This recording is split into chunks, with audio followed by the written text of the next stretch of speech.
Good afternoon, everyone. Thank you for joining us for our nonprofit town hall on the Ontario budget. I'm Tashini Harrison, ONN's policy analyst.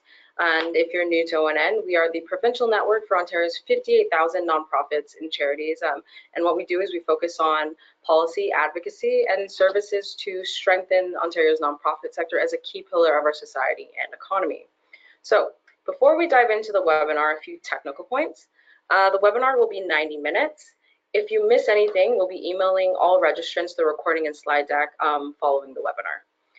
If this is your first time on an ONN webinar and you experience any technical difficulties such as visual lag, we recommend you closing your web browser and reopening it and try again. But stay on the line with us when this happens. If you experience any problems, please call our office at 416-642-5786. Again, if you have any problems, just call our office. The number is 416-642-5786, and we'll definitely add that to the chat so everyone's aware. So before we start, we're going to do a land acknowledgement. So ONN recognizes we are on the traditional territory of the Mississaugas of Nicolet. This land has been stewarded by Indigenous peoples for time immemorial, including the Wendat Haudenosaunee, that Toronto is also part of the Métis homeland, and that Toronto is home to many Indigenous peoples from across Turtle Island. So we're going to go to the next slide.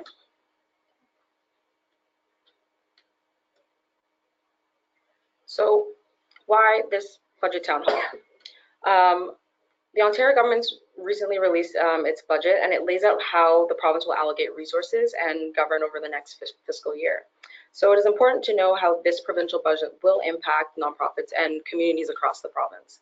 So throughout the webinar, you will get an overview of how the budget will impact the overall nonprofit sector, tips on what to look for in the provincial budget to better understand its impact on your organization, subsector, or region, and details of the budget from different perspectives, including the arts, Indigenous communities, and the environment, and also ONN's own bird's eye view on the subject matter.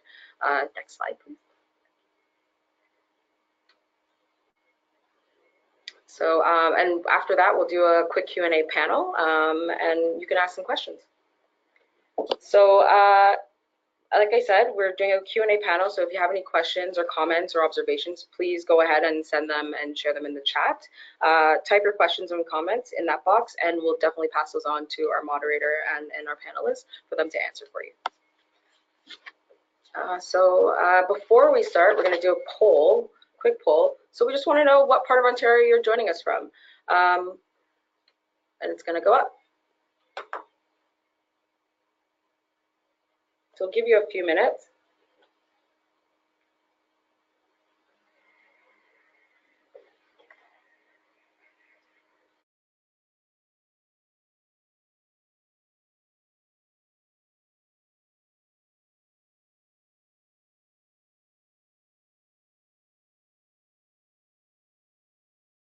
Okay, we're going to close the poll. And we're going to see. Oh, okay, great. A lot of you are joining us from Southern Ontario, Eastern Ontario, Northern Ontario, and Western Ontario. That's pretty great. A lot of you from Southern Ontario. So we're going to start. So I'm going to pass it off to John Telch, who is our moderator. He's a senior consultant from Maple Leaf Strategies. We'll be moderating the town hall. So John, I'll let you take it away and begin.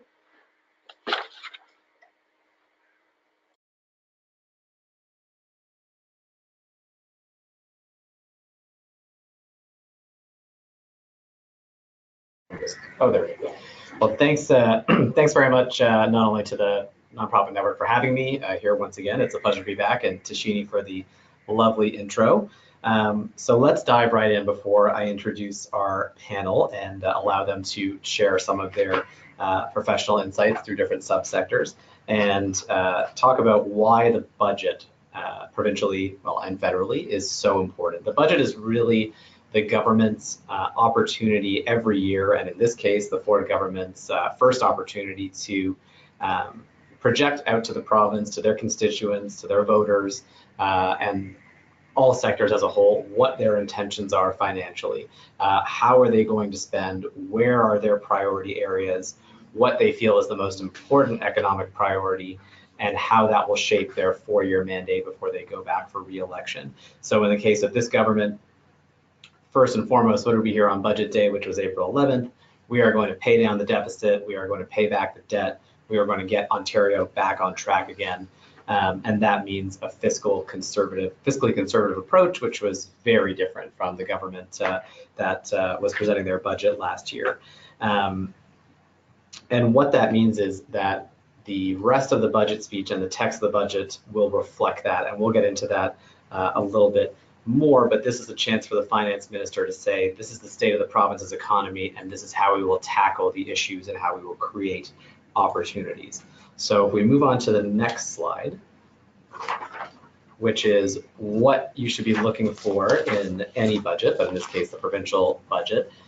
One thing you need to do always when you get a copy of the budget is go right to the back of the textbook size document that you unfortunately get to receive and move through, and look for the expenditure reports. And we've included them later in the slideshow here. I won't get into too much detail because it's a lot to digest.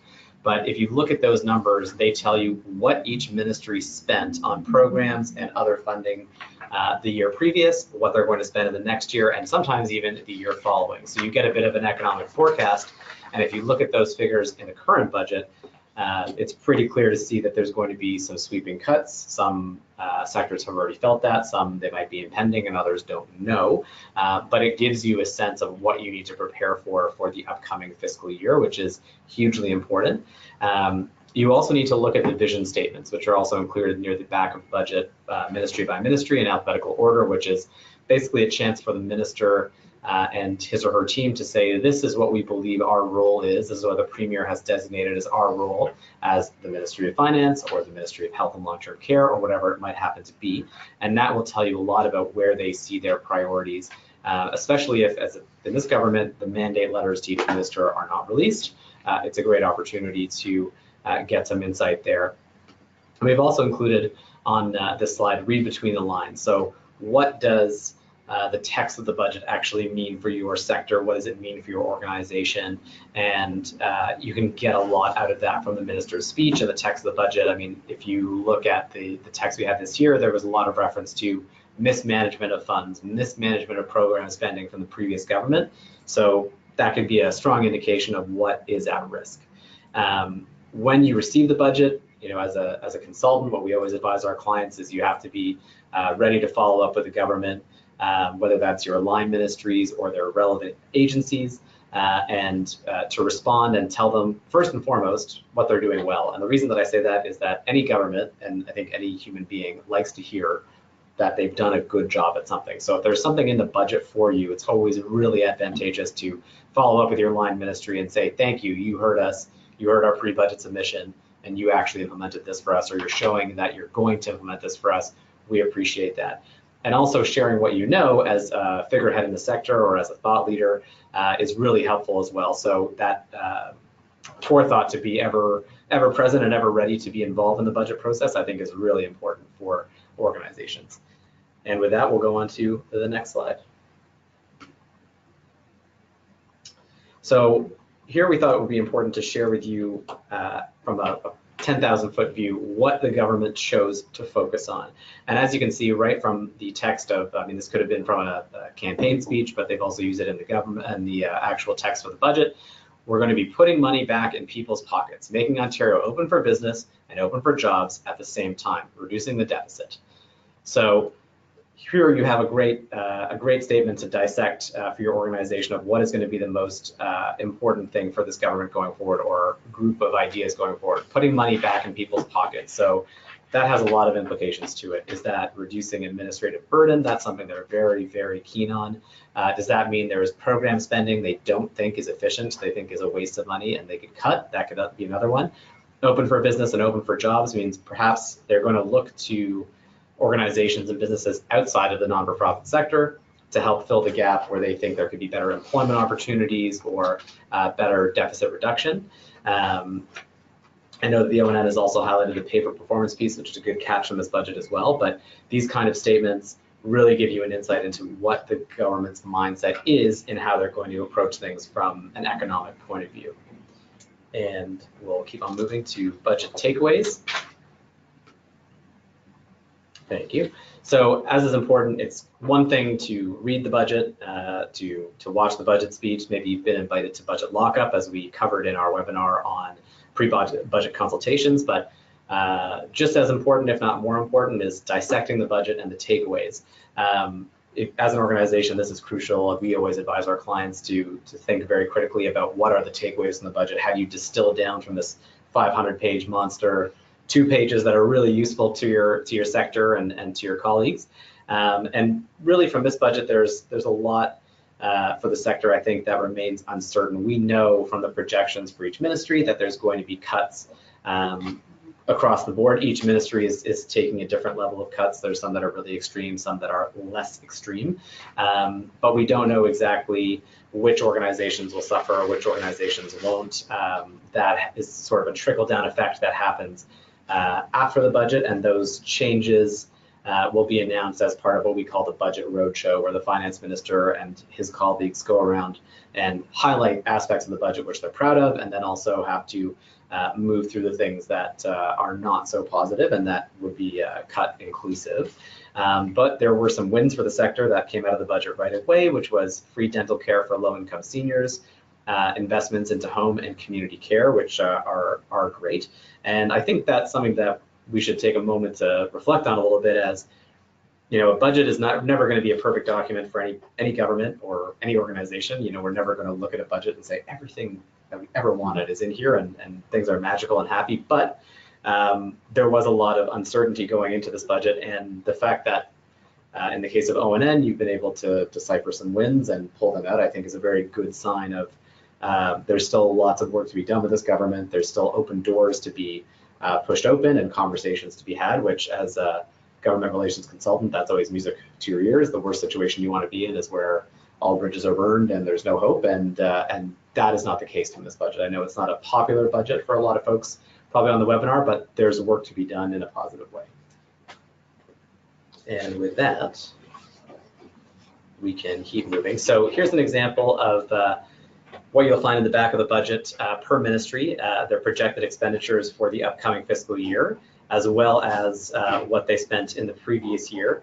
And as I said, these are all done alphabetically. So we start with the Attorney General and we move all the way down to the end. And what the government also has to include by law is the difference. If you're going to combat a deficit, you have to show the difference in program spending and funding spending. So that's why you have that last column on the right, which shows what is the difference percentage-wise that each ministry is losing or is dropping.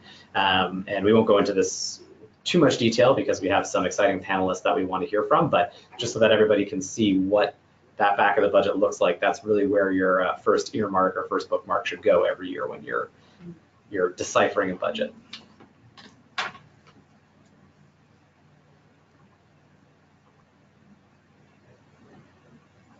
Yeah, perfect. All right, so before I turn it over to our first presenter, we're going to go to a poll question. And we'd like to know how many of you submitted a pre-budget submission.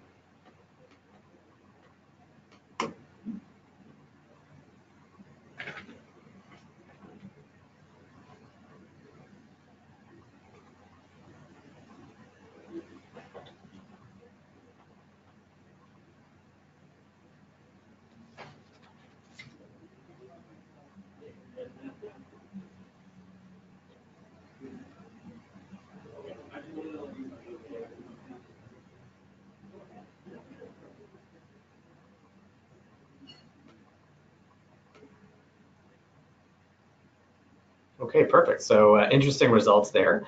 I'm going to selfishly do some self-promotion quite shamelessly and say that if you had a government relations consultant, he or she would always tell you that you always submit pre-budget submission. But hopefully this webinar can also help, you know, by hearing from our panelists here the importance of doing so as an exercise to communicate with the government. But thank you for answering the first poll question. We have a few more coming at you in between our presentations. And on that note, I would like to turn it over to Keith Brooks, who is the Programs Director at Environmental Defense, where he oversees Environmental Defense's efforts to support clean energy, fight climate change, spur action on plastics and waste, and protect fresh water on the Great Lakes. And Keith, while you start your presentation, if you could give us a little bit of an intro to yourself and the organization, we would absolutely love that. Sure, thanks. So if you don't know Environmental Defense, we're a Canadian environmental charity. We're based here in Toronto. We also have an office in Ottawa. We work on a bunch of environmental issues. We're over 30 years old. We work on a bunch of environmental issues focused on toxics, mostly toxics in consumer products. We kind of led the charge on getting BPA banned in baby bottles, which is now every bottle you get has no BPA in it. Now we're working on BPA in cash receipts, which is another problem, especially for cashiers, and working on other toxics in other consumer products. We also work on Great Lakes and freshwater protection, a big issue here. We work on protecting the greenbelt and trying to curb urban sprawl and building smart communities and planning for smart growth. We have a growing plastics pollution campaign as well, trying to engage with the provincial and the federal governments to take action on plastics, an issue that is of global salience right now. And then our biggest file is really around energy and climate change, where we've worked here in Ontario and in Alberta and at the federal level as well to advocate for strong policies from all levels of government with respect to fighting emissions, fighting climate change. So I'm the programs director, and I kind of oversee some of our campaigns, in particular our freshwater work, our plastics work, and our climate work. We did do a pre-budget submission actually from Environmental Defense, and I did go into the lockup as well. And I've been in the lockup many years in the past as well. Typically in previous years, there was quite a large environmental contingent actually in the lockup. This year, there was only 2 other representatives of environmental organizations that I saw in the lockup. And I don't know whether that reflects that the environmental community wasn't invited or whether it reflects that they weren't interested, but it was a stark difference from what we had seen in the past. And I'll say, you know, though the budget did contain some details on environmental issues, which is welcome, overall the budget is not a great budget for the environment. So it does include a section on adopting the Made in Ontario Environment Plan, which is a plan that the government released late in 2018 and details a number of aspects of how the government's going to go at dealing with the environment. Everybody knows that this government in Ontario is fighting against the federal carbon price, and the government put this plan out to say what they're going to do around climate change, but they also put it out to speak to a number of other issues that they want to address with respect to the environment, and they kind of listed most of those major issues, although not all of them again in the budget. So they're talking about protecting air quality and fighting for clean air. They talk about their plan to fight climate change. They're going to launch a provincial climate change impact assessment, which is actually a pretty good thing. We don't have a sense in Ontario, we don't have a study from the Ontario government about the impacts of climate change and what should we be preparing for here. So I think this is actually a good thing. They're talking about their plan to reduce emissions from industrial emitters, which is through a set of performance standards. It's their kind of answer to cap and trade, or to answer to the federal pricing system for large emitters as well. They've got some policies in there to encourage clean technologies and investment in clean technologies. They're talking about reducing waste and litter, about increasing conservation, by which they mean conservation in parks. And they talk about dealing with municipal wastewater management and reporting to deal with, you know, combined sewer overflows and other issues we have around wastewater management. A piece about what they say protecting species at risk, and then finally protecting the Great Lakes. There's not a lot of detail on these things, and some of the subject headings I think are kind of misleading. For example, protecting species at risk, they've opened up the Endangered Species Act for consultation now, and by almost any assessment, it looks like they're weakening protection for endangered species. And there's a number of other instances where those kinds of things are happening. And then I think, you know, from a budgetary perspective of note is that there's no money allocated to any of these initiatives in the budget, save for the $400 million that the government is going to allocate towards this emissions reductions fund, which is basically a fund to pay large emitters to reduce their emissions. So, you know, the federal pricing system and even under cap and trade was broadly speaking, a polluter pay system. This new system that they're looking at looks more like a pay the polluter system. And it's $400 million, which could seem like a significant amount, but it's our understanding that it's over 5 years.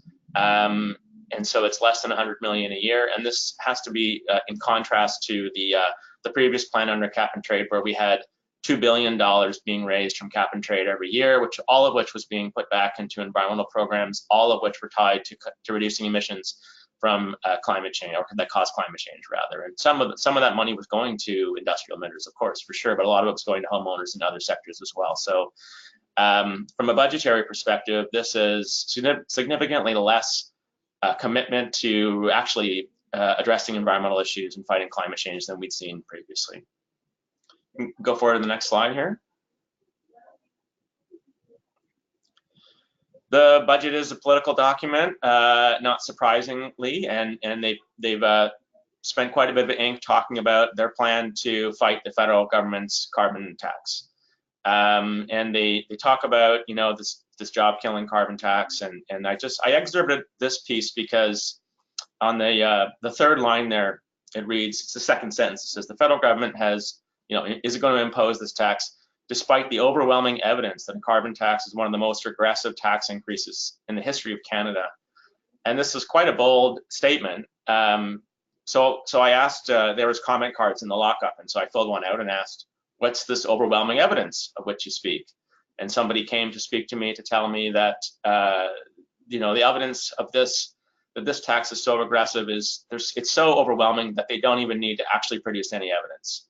And so it was a bit shocking. There are a number of references in the budget when they've made comments about economic growth or, you know, a variety of other things. They've actually cited references that might be banks, that might be other people, but there's no reference cited for this claim that this was the most regressive tax in Canadian history.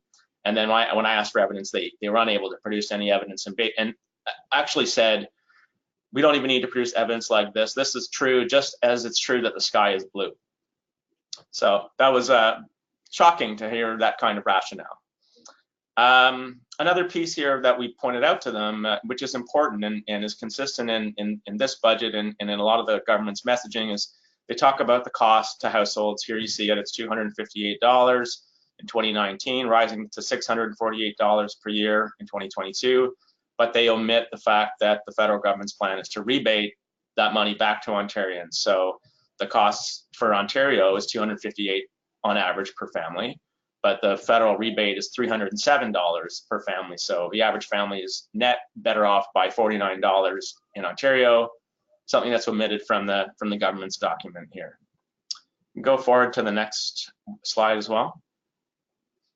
And yeah, maybe this one's broken up into two because there's a lot of detail. We don't need to go through it all, but again, they've really gone to great lengths to enumerate the many ways in which the carbon price is going to impact individuals here. So they're talking about increases to the price of gasoline, increases to the price of natural gas and diesel. They're talking about impacts to small businesses. I think if we go forward, there's another one. And then they talk about sectoral impacts, ones that they've run the numbers on, you know, what's the impact to heavy duty transportation, impacts to colleges and universities, hospitals, nursing and retirement homes. I mean, all of this is to get people to be upset, of course, about the federal carbon price. And again, a couple of things that's worth noting here. Again, they fail to acknowledge that the federal price is going to be rebated back to Ontarians, and Ontarians, families will be better off. And also, when it comes to these sectoral impacts, like I said, the cap and trade program was raising $2 billion, and it was spending that money back out on environmental programs, some of which were there were programs specifically for freight, specifically for heavy duty transportation. There were programs for colleges and universities and hospitals and nursing and retirement homes to help those facilities retrofit their facilities to invest in energy efficient technologies and ultimately reduce their emissions, reduce their costs, get modernized and whatnot. So, you know, again, it's an incomplete picture of what's happening here, and the fact that these sectors here are being hit is actually a result of the repeal of cap and trade. You could go forward here again. I thought it was worth showing that this sticker that I think most people would have seen by now did find its way into the budget. I think, you know, two of the iconic symbols that we saw in this budget was the license plates that all the media was carrying around, and then this sticker, again, kind of reiterating, you know, how important it is for that the Ontario government is fighting the federal government. Again, they spilled a lot of ink to really drive this home, and this sticker, of course, again, omits the fact that there's a rebate coming to Ontarians that more than offsets the costs of the carbon price. Go forward again here. Interestingly, they singled out the fact that they are reviewing the Environmental Assessment Act. It's not clear why they included that in the budget. They didn't include a bunch of the other things that they are planning on doing in the budget. They didn't include a bunch of other environmental policies that are moving, a bunch of other acts that they've opened or are changing. I guess that maybe this is symbolic of the government's commitment to fighting red tape, and they thought reviewing the Environmental Assessment Act is a good thing to do here. And then embedded in this as well is another attack on the federal government, where they talk about their concerns with a federal bill that's called C-69, which is it's a new federal environmental assessment act, basically, and Ontario has taken the opportunity in their budget to say that they don't like that federal bill. So anyway, and it's not clear why they singled this out, but they have. Going forward again. So it's a bit small, hard to read here, but here's the vision statement that John was, you know, saying we should look at. And you know, this government does say they care about the environment. They've got a plan that commits to keeping Ontario beautiful by protecting air, land, and water, and preventing and reducing litter in the communities. And they talk about supporting families as they continue to do their part to reduce greenhouse gas emissions, and working with local communities to prepare for the effects of climate change. They talk about taking immediate action to get rid of the cap and trade carbon tax, which cap and trade is not a carbon tax, but that's semantics, I suppose. They're proud that they got rid of it, despite the fact that it had some unintended consequences, I think, or maybe they were intended consequences, I don't know. But and then they talk about, you know, proceeding with previously planned spending related, by not proceeding with that spending, that they're saving money. So the just for reference, the Financial Accountability Office said that Ontario's bottom line is $3 billion poorer as a result of canceling cap and trade, because it was bringing in significant revenue that was going back out into program spending. And then the big takeaway on this piece here is, I mean, you did show the table of the budget and that there's been cuts across the board, but I think that the cut to the environment and the environmental budget is actually larger than how it looks here. They have this line here about, you know, the base funding of, you know, 652 million, 700 million, 688, going down to 633, I think that is, million in 2019-20. And then you see below that this time-limited investments. These are, that time-limited investments reflects money raised from the cap and trade program, which was bringing in $2 billion per year, and all of that money was being spent on environmental programs. They weren't perfect by any means, but by and large, they were good programs that found broad support across a bunch of other sectors. Some of that money was going out to the not-for-profit and charitable sectors as well, to fund organizations who wanted to engage with Ontarians to talk about climate change and environmental issues, and inform them of, you know, the need to take action and those kind of things. All of those programs were cut. And so that what we actually lost in that time-limited investments was $2 billion, which would have been there year over year over year. Not all of it was within the portfolio of Ministry of Environment, Conservation and Parks, or the ministry formerly known as Environment and Climate Change. But it all was being spent towards that end. Some things were going within the Ministry of Transportation, say to reduce emissions from transportation, or some were in the Ministry of Municipal Affairs and Housing to reduce emissions from housing and those kinds of things. But it's quite a significant cut, a loss of $2 billion annually. And then, you know, there's the issue that there's no funding in this budget to deal with the other things the government says they care about. Reducing litter and waste, there's no money allocated to that. There's no money allocated to protecting the Great Lakes.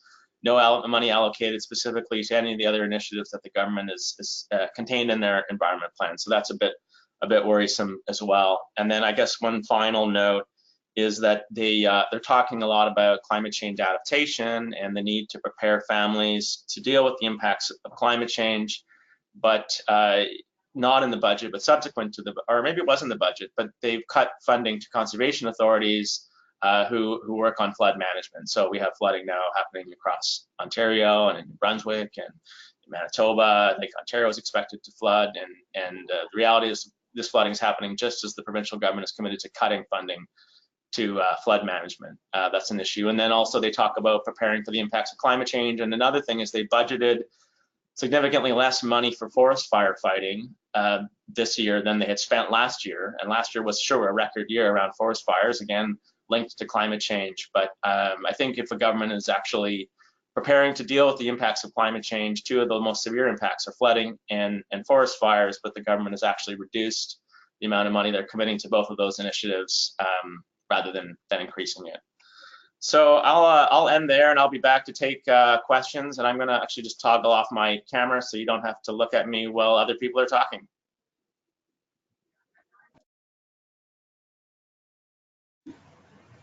Thanks very much for that. Thanks very much for that, Keith. That was excellent. Before we go over to our next presenter, I want to throw another poll question at you, which is, did your organization participate in the pre-budget consultation process?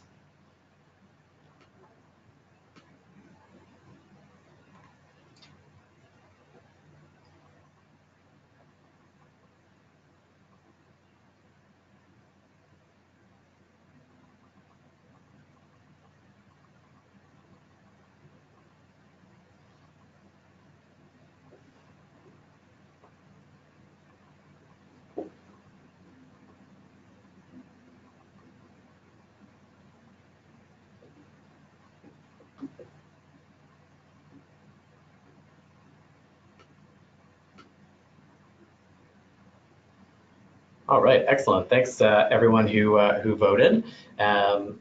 Pre-budget consultations are difficult to get into.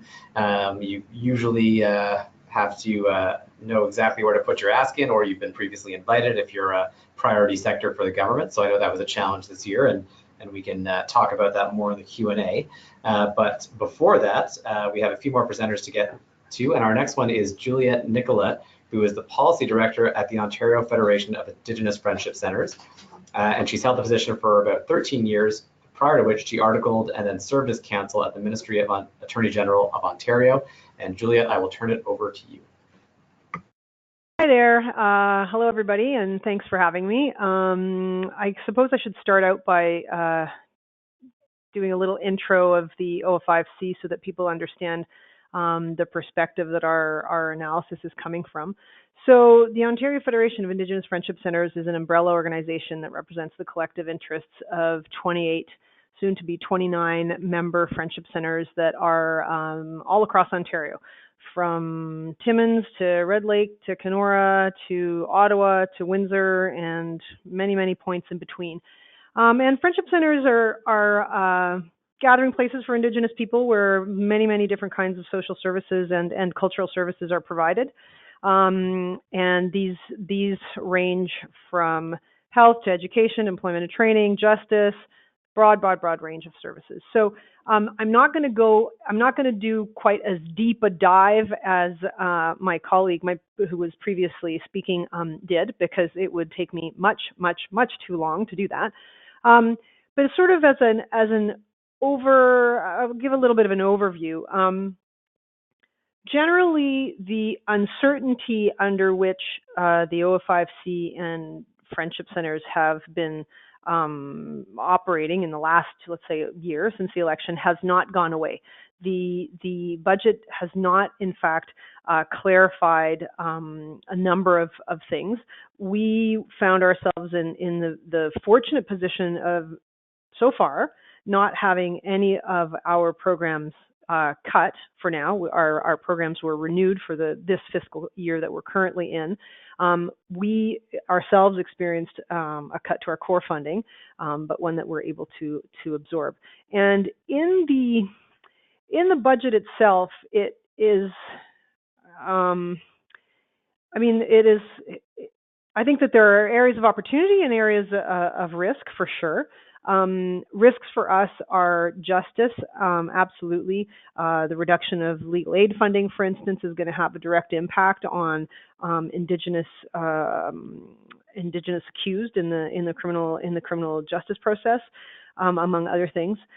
The education isn't exactly in the budget, but the changes happening in education are also going to have long-ranging impact on Indigenous kids, because class sizes in high school of 44 means that the people who fall behind are going to fall behind even more. And so that's going to have a trickle-down effect. And I mentioned that, although it's not explicitly in the budget, because some of the moves that are taking place in health, for instance, and child welfare, although I think that those are areas of opportunity for us, also will not have impacts until a few years down the line, and that is when we're going to be able to understand what the real effect of some of these cuts and some of these shifts in expenditure actually mean over the long term. Like I said, there appear to be opportunities in health and the child welfare sector. The increase in home and community care is positive. I think that there are other areas in health where we're going to be able to make some moves from a policy perspective, not strictly from a program perspective, and so that's an important area for us where we're going to increase our activity. We have a number of health programs that are quite successful, so we're going to leverage some of the successes of those activities. And then child welfare, we've been advocating for a very, very long time around reallocations in the spending of child welfare, which is over $1 billion a year, to a sector that, as far as we're concerned, spends most of its time taking kids out of Indigenous families to put them in a system where they're not treated properly. And so if we can have a conversation about how different approaches can reduce costs and be more effective and keep kids in families, then we're happy to have that conversation with anybody who wants to have it with us.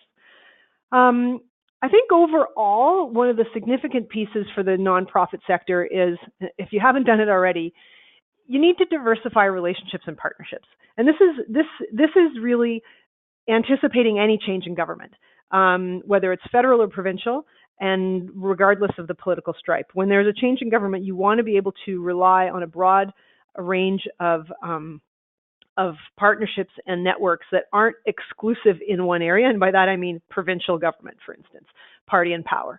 And so, developing tight relationships with municipalities and service managers and other nonprofits in your area, I think is going to be a really important way to mitigate some of the impacts that we're going to see. And frankly, to identify opportunities to do better work. When speaking, generally, I think when speaking to this government, there's a real need to focus on success, to focus on effectiveness, and to focus on the efficiency of nonprofit organizations. And I think that I actually don't think that there's a sector that is more effective and that is more efficient, and given what small amounts of money we are, all of us, operating with. There's no question that is a conversation we should be having everywhere, and we should be proud to have it, because we do great work with very, very little. And that should speak to people who are interested in having discussions about, the people and community and those kinds of things, and in how to do work in a good way. So I think that that's something that we have going for us, and that we really need to focus on. And then the other thing that we need to focus on is that, by and large, nonprofits are in some way, shape, or form tied to a community, whether it's a community like in our case, Indigenous communities, people living in urban areas, in cities and towns across Ontario. That's one version of community, but really the communities of interest, communities of necessity, whatever the community is that you're representing, really you're speaking about the needs of people. And that tie to the grassroots is something that should be articulated as such, I think, when speaking to people who are at least saying that they are open to that kind of language and those kinds of ideas. So you can go to the next slide. So next steps for us, and I think also for the sector, shore up your program performance evidence, and focus on strengths and successes. The John Telch at Maple Leaf Strategy said it right at the very beginning. Nobody wants to hear, the first thing that somebody wants to hear when they're meeting you is not a sob story. They want to hear about the great work that you're doing, thanks in part to whatever support that they're providing, and they should be happy and proud of themselves that they're part of this story, and look at this awesomeness that you're a part of. And in order to do that well, you do have to have evidence, and I know that that's a sometimes a bit of a weak spot for nonprofits, where there's not necessarily a ton of money to be put into data and information gathering, but as much as possible to be able to present real evidence about strengths and successes, I think is a great way to start a conversation, and something that we should all be doing everywhere we go. We will continue, because as I said from the first slide, we're going to continue to support friendship centers developing partnerships at the local level. These are really, really critical. And they're critical, one, because it's important to have a diversity of supports in place, so that if one of your supports falls away, you don't just kind of land in the mud. You can lean on other places and then build others up. But also because, and I say this about the local level, when you develop those relationships at the local level, there is a good chance, particularly in the local political arena, that those people end up in the provincial and the federal political arena.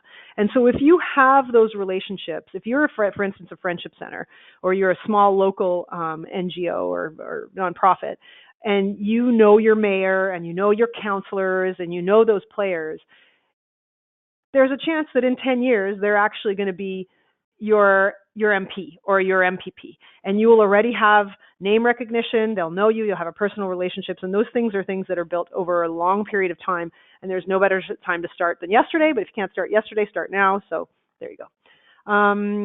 The other, so maintaining a diverse ecology of partnerships. So we have at the OFIFC level, so this is provincially, we have a number of partnerships that are in the municipal government, in research and education, the Ontario Principals Association, the National Film Board. There's just a broad range of partners that we have, and those are the kinds of things that allow us to leverage support when we need it. And so we're going to continue to do that and build up on that.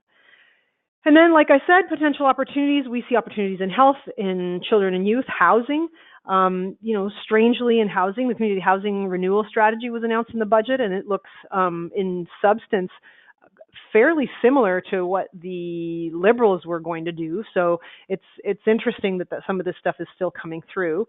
And we think that there's a huge area of opportunity for us in transfer payment consolidation, which is a conversation that we had been having with the previous government for years, and which never got anywhere, and in fact was dropped by that government for whatever reason that took place. And we are very, very interested in that conversation. The devil will be in the details, but that's something that we're very much looking forward to. And that's it. And I'll wait for questions.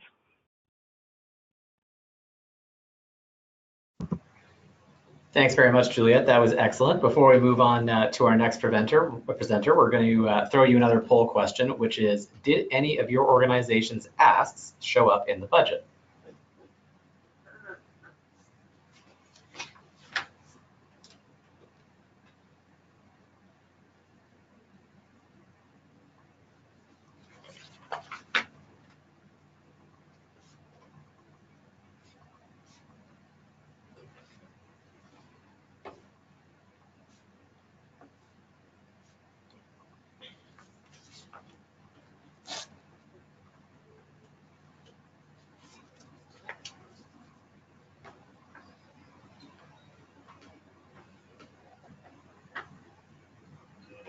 Interesting. All right.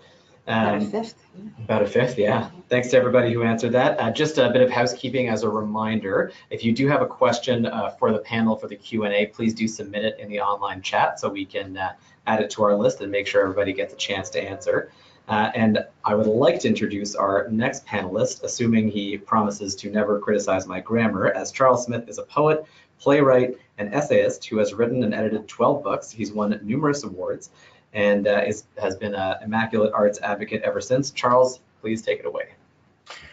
Thank you. It's actually 14 books, but who's counting? Anyway, I'm speaking in regard to work that I did last year, and we're looking at how we can pursue this with the Ontarians for the Arts. Ontarians for the Arts are often, as we call it, for simplicity's sake.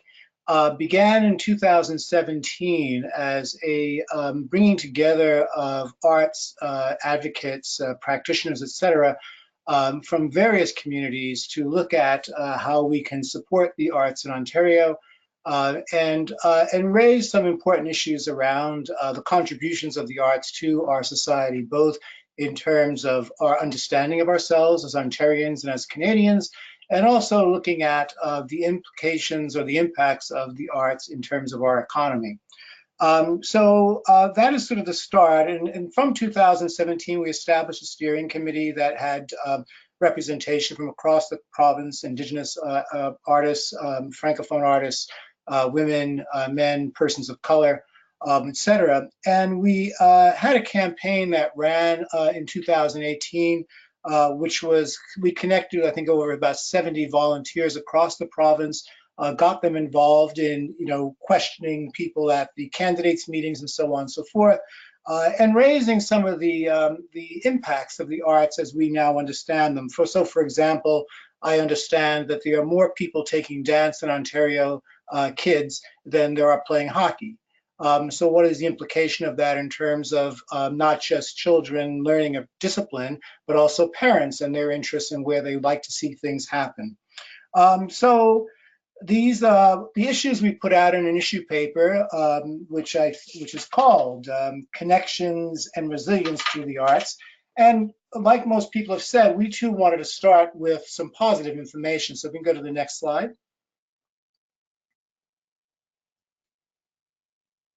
So what we recognize is that the Ontario jobs in culture are about 270,000 people, and that's 4% of the workforce, and that's a fairly large number. And then the cultural sector contributes about 25.7 billion GDP in Ontario, and also makes significant contributions across Canada as well. And that 65% of business leaders say that a thriving arts and culture scene makes it easier to attract top talent to their communities. We've all heard the stories about the creative economy, and that the arts are really quite integral to that. So if we can go to the next slide. So we know that Ontario is home to about 39% of the Canadian population, and that current federal arts and cultural investments don't reflect this population growth or our diverse cultural landscape. In fact, Ontario lags far behind other provinces, not just Quebec, in its contributions to the arts and culture. And the federal contributions that come to Ontario also lag behind what goes to other provinces, even though we are the most populous, and we also have more artists in Ontario than any other province in the country or territory. We know that the arts empower youth, especially at-risk youth, to succeed in school, in work, and in later life. And Canadians know this, and 85% believe that investments in arts education assist in the emotional and intellectual development of children. So there are many aspects of the arts that are important. And during our campaign, we actually joined with the Parents for Schools in issuing a statement about the impact of the arts in classrooms and its importance to children being able to have creative ways of approaching problem solving, as well as relationship building and understanding the diversity of cultures that exist in our province, in our cities, and in our local communities. Can we go to the next one? So before I get to actions needed, I just want to give a bit of a sense of where we are now. So last year, when this government came into place, it immediately cut $5 million from the Ontario Arts Council's operating grant. It also cut the remaining portion, 50% of the Indigenous Culture Fund, which the previous government had established to address truth and reconciliation. It cut the $5 million that was to be dedicated to seniors arts programs. The Ontario Arts Council, which is administering that program, hadn't even begun to spend the money, but the benefit of that program was to engage seniors in arts activities, which we have learned from many resources are important to their growing in age and to their activism within society. Since the budget's been released, sorry, I should have mentioned the Trillium Foundation, the Ontario Trillium Foundation, which was cut last year by $15 million. And Trillium is also one of the major supporters of arts and culture across the province. So that also has some rather serious impacts that we were looking at as this new budget was being introduced. With the new budget, we don't know exactly what's going on in the arts and culture, to be honest. We know the Trillium Foundation has been cut another $5 million. We know that film is up, music is down. The Ontario Arts Council has remained the same after the $5 million cut. But at the same time, with the Ontario Arts Council, we've heard there will be a program review, and we don't know what that means. There's been, I think it was in the back of the document, a mention of a program review. And in my questions to the Ontario Arts Council, they don't know either. So that's pretty tricky in a time when the OAC's chief executive officer, there's a recruitment process now to hire the next one. We also understand there's some changes in the board at the OAC and at the Trillium Foundation, where this government is putting in its people, I guess. And the idea of program review is a bit chilling to me, given what has happened in other areas. For example, they're seemingly targeting vulnerable communities, whether Indigenous, Francophone, the poor, etc. Will that, will the money remain in place, but that same lens approaches the arts area as well? And the Ontario Arts Council, for example, has several programs for Indigenous people, for persons with disabilities, for Francophones, etc., for racialized people, which we would hate to see removed because it's really helping to build organizations and artists in those communities and helping us to get a better sense of who we are as a community and as a society. So we put forward several actions, and we think these actions are still important, and that we really wanted and put forward that, they haven't done this in 2019, but creating an infrastructure investment program that facilitates Ontarians' access to arts and culture.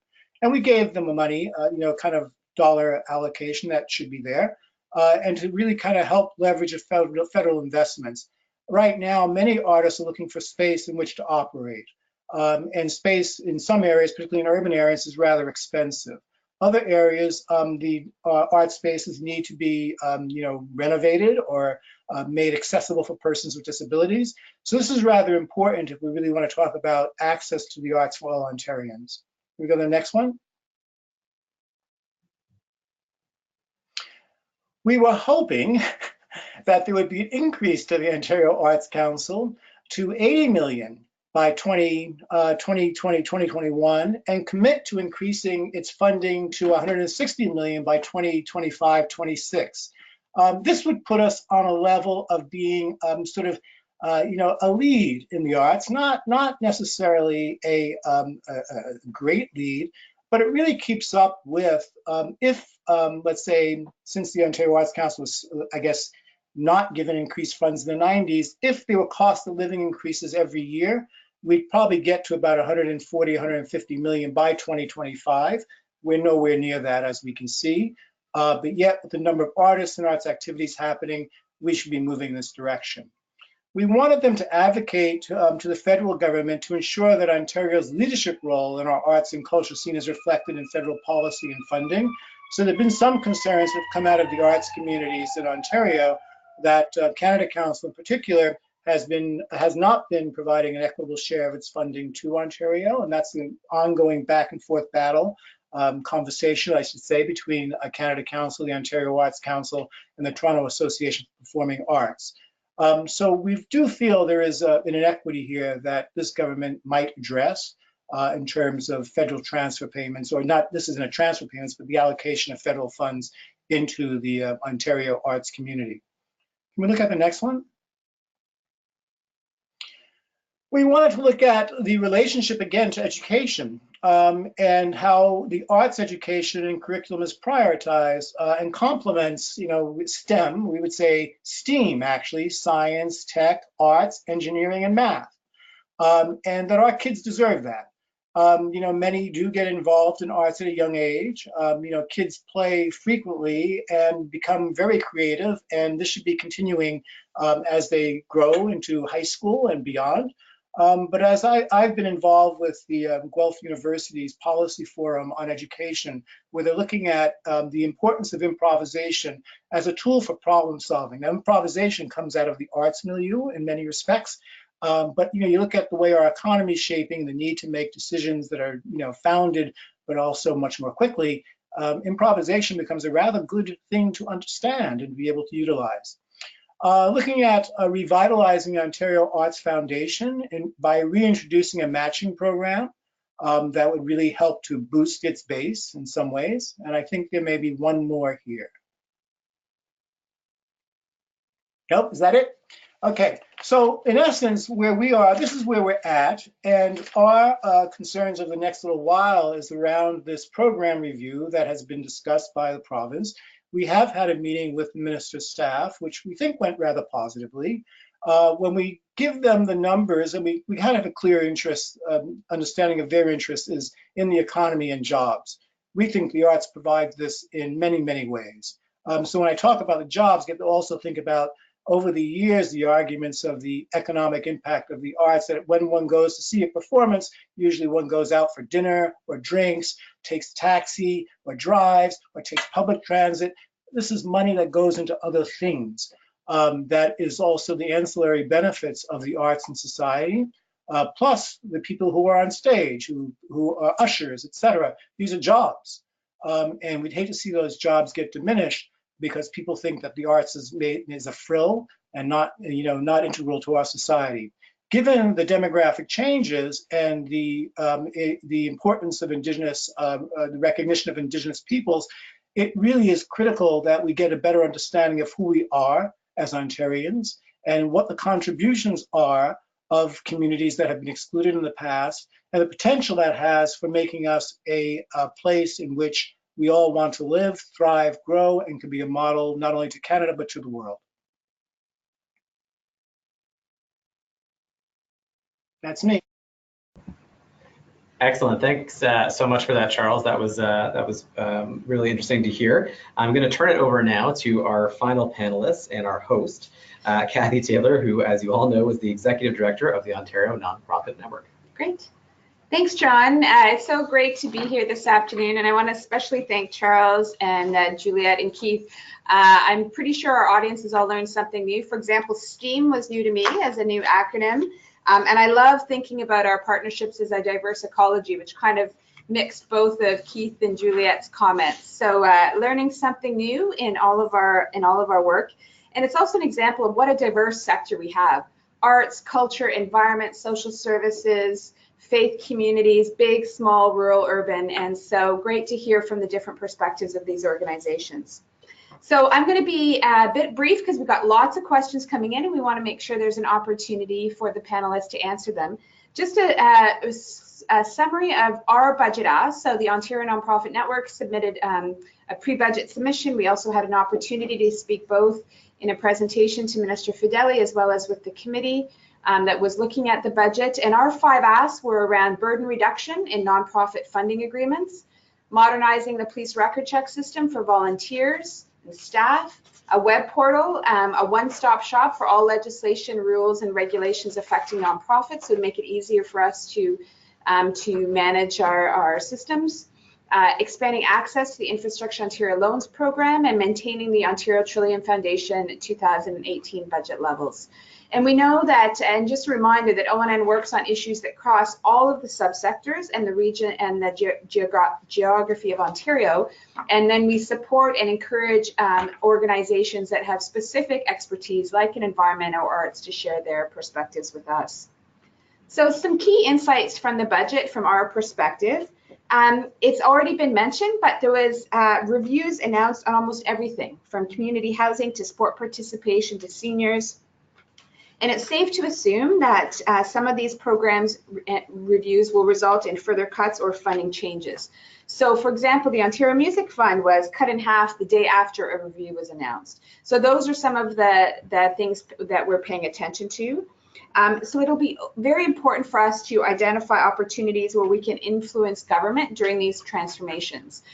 There's often consultation opportunities. For example, in ONN's last e-newsletter, we had about 8 different consultations opportunities that are happening. So it's important for us to pay attention to that and do that in some way.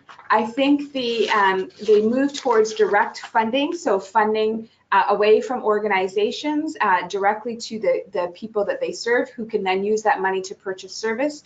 Certainly had already started to happen in the disability sector, and now there's certainly some language that implies that that will be available in other sectors, so it's something to pay attention to. And again, some of those major system transformations that were specifically mentioned are around employment and training services, healthcare and social services, including opening up requests for proposal processes to the for-profit sector in some areas where there was only non-profit sector organizations that were eligible for those funding and those opportunities. The direct and certainly there's so between the strategies, the program reviews, and consultations, so it lays a groundwork for what we can expect from the next year. Next slide, please. So in terms of implications for our sector, significant implications on the organizations that get provincial government funding. So just a reminder that about a third of the sector in Ontario, anywhere between 15 and 18,000 organizations get provincial government funding. So the other 2/3 don't. They're either small organizations, they run fee for service, or you earn income, completely fundraising driven. So it's about a third of the sector that get provincial funding. And certainly the direct impact of some of these cuts will be felt at the staff and frontline levels. We are hearing of layoffs already happening. We're hearing organizations restructuring as a result of some of the announcements that have been made.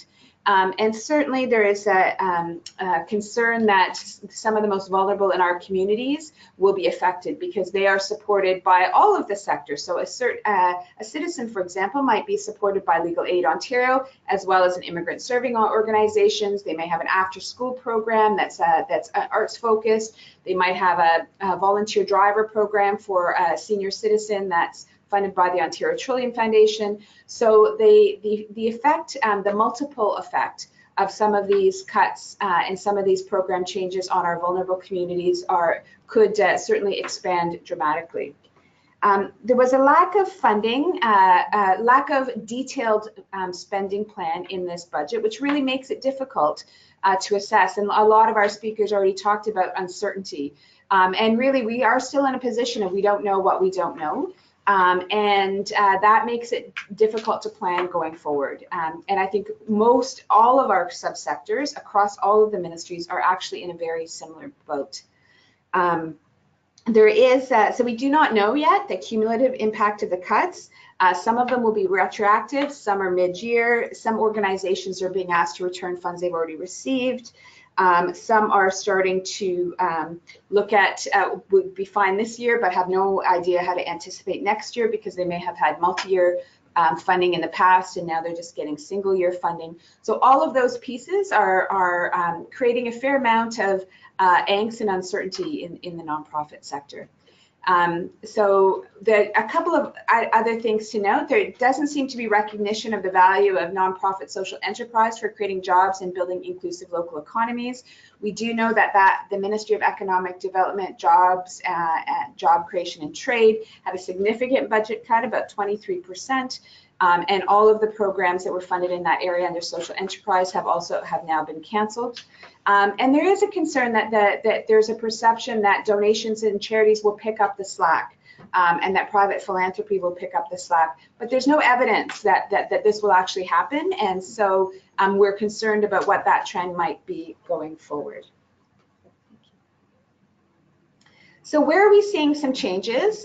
We have a whole bunch of these details on our website, so I won't touch on too many of them right now. So on our budget page on our website, we've listed a lot of the opportunities where we're seeing changes, but a few things that we want to highlight. Significant cuts to the Ministry of Children, Community and Social Services. So a reduction in spending is projected from 17 billion to 16 billion. That's $1 billion by 2022, and you're seeing that in some media articles around what that impact is going to be. And just a reminder that this ministry was essentially the combination of 4 or 5 other ministries and large program areas already. So this is a significant reorganization in that ministry. One of the things that have gotten a lot of attention in the media has been the legal aid cuts. and the effect that those will have on refugees and immigrants in our communities, as well as the ripple effect on other service provision. So that's a significant change to the way our sector is funded to do some specific service delivery. There's a new child tax credit that may be of interest to some. The concern is that some of the supports provided to nonprofit childcare will be decreased because of the tax credit approach. So that's something that many advocates in the childcare sector are keeping their eyes on. And as I already mentioned, a competitive process has opened up for employment and training services, which may affect how that sector is organized and what kind of employment training, who provides what kinds of employment and training services in the future. There were some positive things. It's certainly expansion of home and community health, home and community care, which John also mentioned.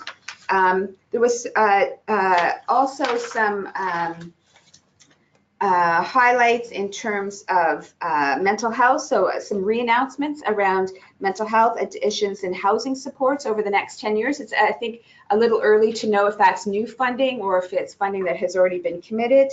And some positive news around the national housing strategy, and Juliette mentioned this, that we're hearing that there's a continuation of good investments in housing strategy. So one small piece is that they have the year-end money that sometimes organizations had available to them for one-time expenses will no longer be available. So unplanned March spending has now been canceled. So no more year-end funds. Okay. So what are our next steps? So we are continuing to track the impact of the budget on the nonprofit sector. We're collecting evidence from all subsectors, all regions, all organizations in Ontario with respect to how the budget has affected them. Please send us your comments and your observations so that we can keep track of that. And you can look for that on our website on the budget page. We're carefully reviewing Bill 100, which is the budget implementation bill.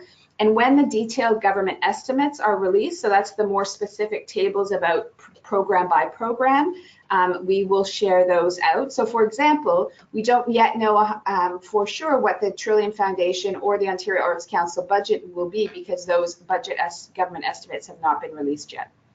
We'll be actually doing a sector-wide survey in about by the end of the month, so that we can get a really good handle on how things are changing for nonprofits and charities in Ontario, including the positive changes as well as the challenges.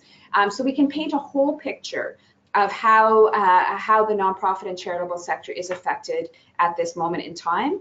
And we'll continue to look at ways to help the sector communicate and frame their narratives and their stories as they go out to talk to their MPPs and ministers, including aligning with whatever opportunities might be available in terms of program reviews and consultations that are out there that we can take advantage of. And we'll continue to build resources to help the sector advocate collectively. So look for some infographics and some toolkits that will be coming out in the next couple of months about how to convene calls to action and support each other in the advocacy that we're doing. And we have a tagline, Nonprofits Advocate, that we're using to share the stories and the examples of how nonprofits are advocating across Ontario. So that's a bit of a sort of a high-level picture of what's, what ONN is doing and what we're hearing about the budget. Lots of details available, as I mentioned, and now I turn it over to John to moderate some Q&A. Perfect, thank you, Kathy, that was great.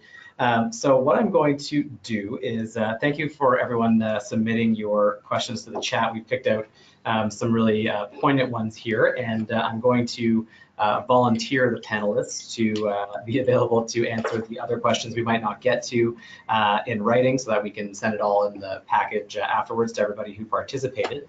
But what I'm going to do is pull out some questions, I think, based on the individual presentations so that our panelists can share their expertise with all of us. So Kathy, because conveniently you're right here, I'm going to ask you the first one, which is, given this budget's focus and the previous asks of the ONN, what do you see for your organization as going forward the key priorities for the sector? Mm-hmm. No, that's a great question.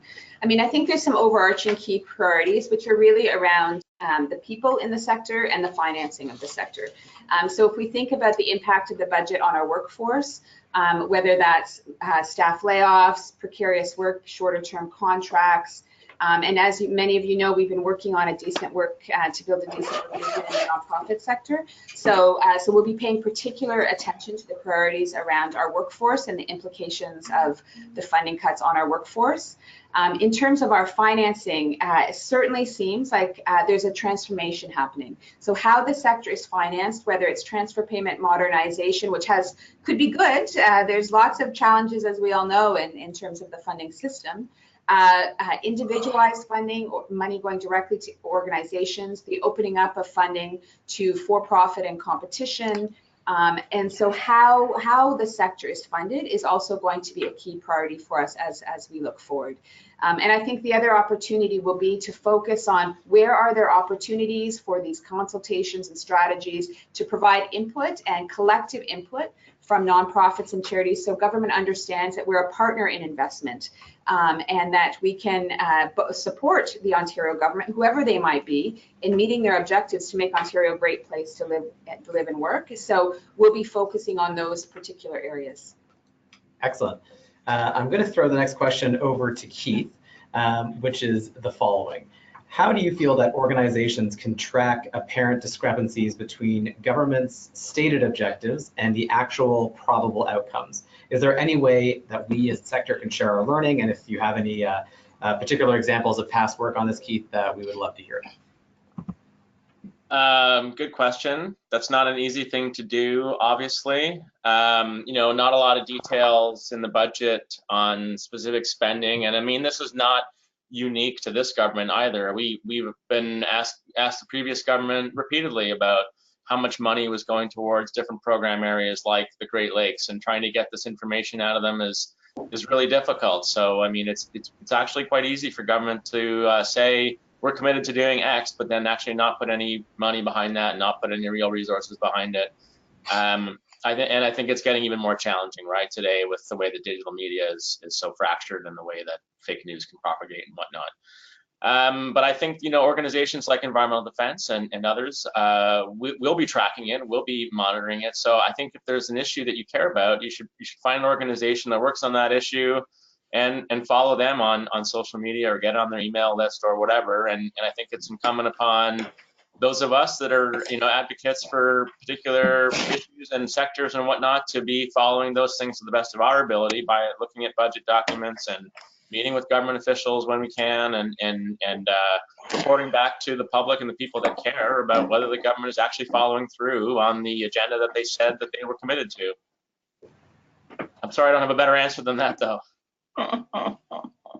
Perfect. No, thanks. That's great. I know Juliette wanted to comment on this one, so we'll turn it over to you, Juliette. Yeah, just really quickly, because Keith mentioned the fractured media landscape. I think that one of the things that that comment brought to mind for me was a conversation that I recently had about the media portrayal of the cuts to the so-called cuts to the Ministry of Indigenous Affairs. And the media actually didn't do anybody any favors by talking about a 57% cut, when in fact the reduction in expenditures was as a result of a $65 million settlement claim that was settled in the previous fiscal, and that didn't go on the books. And so there was a reduction at the Ministry of Indigenous Affairs, but it wasn't as big as they said. So what my point is in all of this is that it seems to me, and this is a weakness in the sector, and I've actually had this conversation with Kathy before, it is a weakness in communications is a weakness in the sector, and our inability to get the story out and to actually get people to tell our story in a way that we would like it to be told is a real challenge for us overall. And I think it applies to exactly this kind of scenario where we have, Keith's example about the hilarious statement about the worst thing in Canadian history, whatever, right? I mean, where's the evidence, and why aren't people talking about that? So anyway, I just wanted to add that. Perfect. Juliette, I'm going to stay with you for a moment, because we have a question which I think fits with your presentation and your suggestions really nicely, which is, do you think it's better for organizations to try to work with elected officials or their staff? Who is more likely to respond or meet with you and address your specific issue? That's a hilarious question, but a good one. The answer is Both, all the time. I mean, it's just you don't pick and choose. You look for people who will hear you and will listen to you and are willing to carry your message and understand what it is that you're trying to do, not at a superficial level, but really what it is that you're trying to do overall, sort of at a I mean, we're not for profits at a societal level, and you find those people everywhere. And I think that that's something really important to remember, that in this government there will be those people who are willing to listen and to hear and to carry the message in different ways, maybe than we're accustomed to. But we have to find those people. And then the same goes for the the deputy ministers, the assistant deputy ministers, the directors, the managers, the policy and program staff. Like, you look for them everywhere. And I would add, never underestimate the policy and program staff, because they may be policy and program staff now, but in 10 short years they may be assistant deputy ministers. And so cultivating those relationships again for the long term is a really important thing to keep in mind. Excellent. I'm going to turn it over to Charles now for a question which I think fits nicely with sort of the challenges the arts are facing, which is, how does one advocate in a fiscally constrained environment? What policy levers should the sector be trying to influence, in your opinion? I think there are two key ones. One, I mentioned the economic impact of the arts, which meets the government's objectives about jobs, jobs, jobs. Mm-hmm. And the evidence is so strong in this area that, it really, and it is evidence, and there is some roots to this, so we can certainly go back over time and really look at the impact of the arts on the economy. I think also the notion of education, which is both around, as I said earlier, having children in school have access to the arts, to the creative thought processes that the arts do and to develop, and also to each other. We live in a very, very diverse society racially, with Indigenous people come from around the world. And this should mean something to us as Ontarians as to how we connect and how we grow and how we can be a beacon to the world. And I think the third I'll add to that is the question of what are we seeing in our society? How do the arts bring about social cohesion within communities? So that we are in our neighborhoods, we get a better understanding of each other. We understand the stories that are in our bodies, in our communities, etc.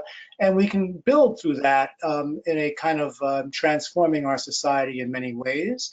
To do all this, though, I think we do need some, advocacy at various ways, whether it's big advocacy or the small a advocacy inside, speaking to people within government, trying to find the ways in which we can bring forward these issues to say, hey, if we're really talking about building an Ontario society, these things are critical to our growth.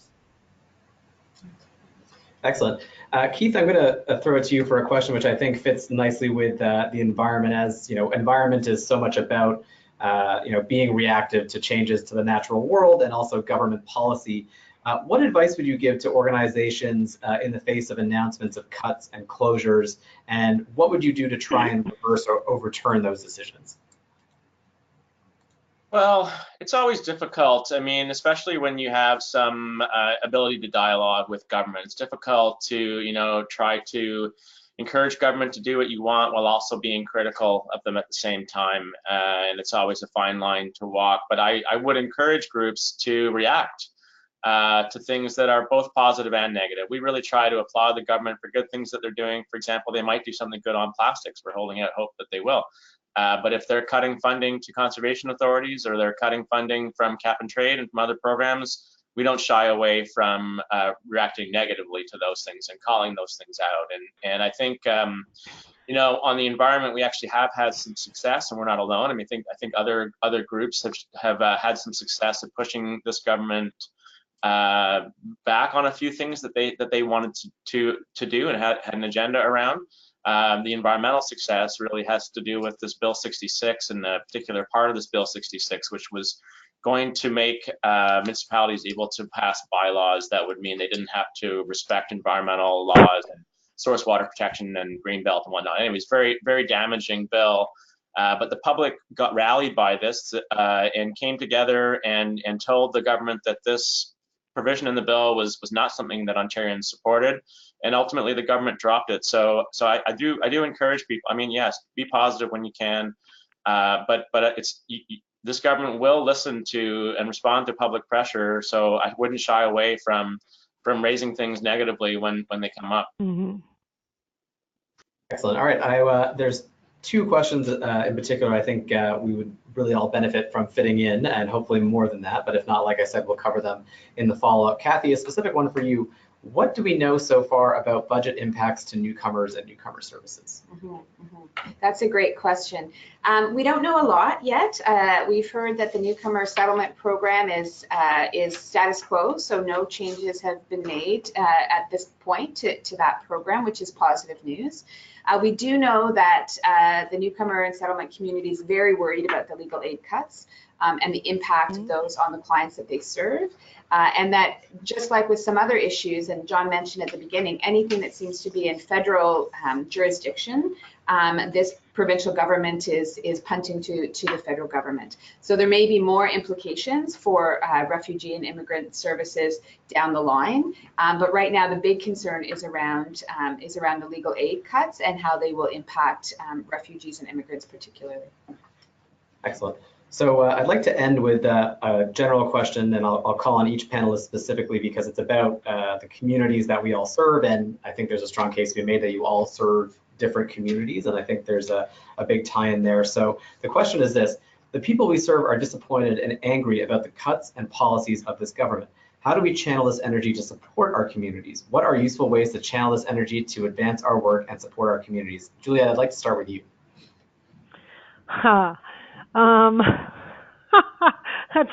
That's a really good question. I mean, I honestly think that a lot of this stuff is going to go. A lot of this stuff, ironically, is about getting back to grassroots kind of communication and organization. It's about mobilizing people around specific issues that they care about. I mean, Keith is like constantly saying things that are making me think, and I was like, well, you know, so Indigenous youth are. There's no question that apart from sort of Indigenous identity and indigeneity issues generally, the top issue to be isolated for Indigenous youth is climate change, right?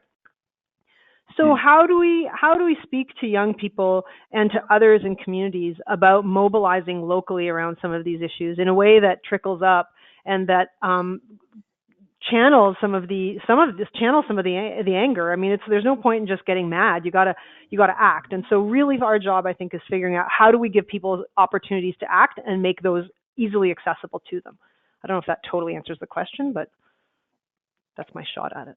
That's what we're going to do, because that's what Keith just made me think that I should do. So that's what we're going to do. And on that note, Charles, what do you think? Well, I think these kind of forums are really helpful to see the commonalities across different disciplines, and how we can connect with each other, I think becomes really important as we go forward. I mean, I've seen a number of performances in the past year that deal with climate change. Thankfully, to the funds that have been available to Indigenous arts, we've seen more of that, and also the connections in schools and so on. So I think we should really look at how do we, through our organizations, connect to each other, where we can find the commonalities, and how do we then present a stronger front as a united way of moving these things forward. I know this is something that Ontarians for the Arts has been working on within the arts community, and we did connect with, as I mentioned, the schools issues. It would be wonderful to really connect with the policy work of ONN on the ongoing basis of what's going on with environmental issues, ongoing work within the Indigenous communities, and so on, and look at how we can bring something together as a combined effort, as opposed to these disparate ones. When, you know, my worry is that when governments come like this with such a large majority, they tend to only listen when there is that kind of pressure. You know, I think we need to think about how to develop that. Excellent. Keith, what are your thoughts? Well, I suppose it's not surprising that I agree and want to reinforce what Juliette was saying. You know, we really do think this is a time for us to get back to the grassroots and for us to really engage people and mobilize people. And we're already seeing a lot of this this happening. I don't know if people were part of the Rally for Education that happened a couple of weeks ago, but 10,000 people showed up at Queen's Park, and I don't, you know, and the autism rallies were really powerful as well. And there's been a bunch of other really powerful moments here where Ontarians are standing up and showing what that is that they want. You know, for us, we're going to be doing that, and there's so many things coming at us on the environmental front, and it began with canceling cap and trade, and it, you know, continues today to this fight around the federal carbon pricing system. But there's changes to the Conservation Authorities Act, to the Endangered Species Act, to the Aggregate Resources Act, to the Greenbelt Act. I could go on and on.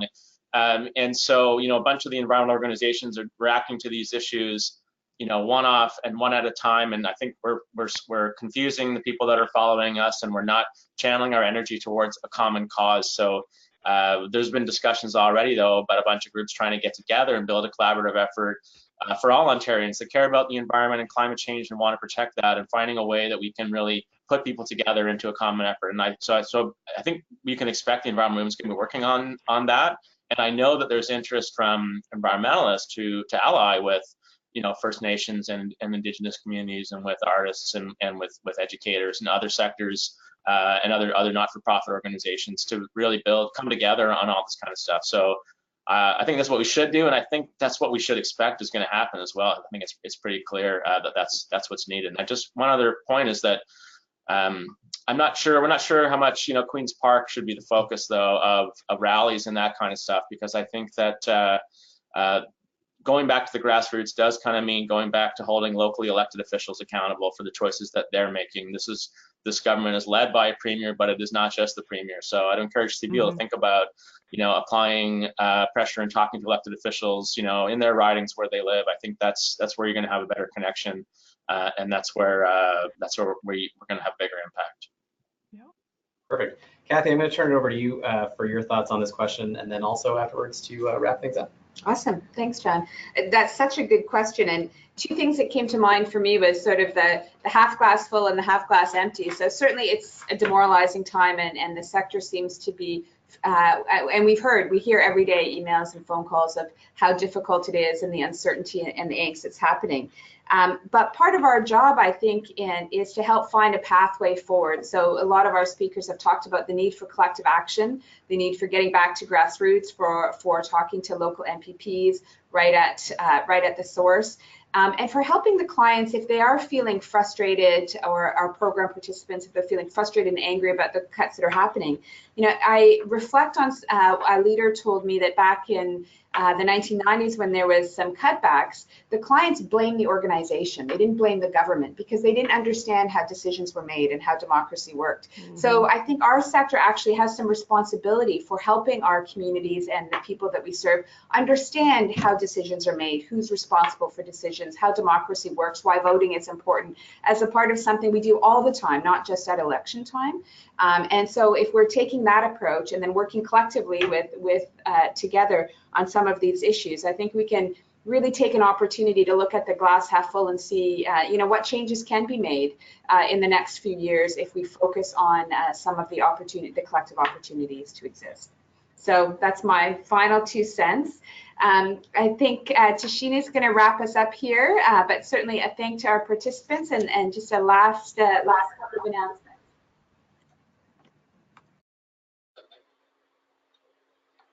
Hi, everyone. Thank you for joining us for this great discussion. We hope today's webinar, sorry, let me slow down for you guys.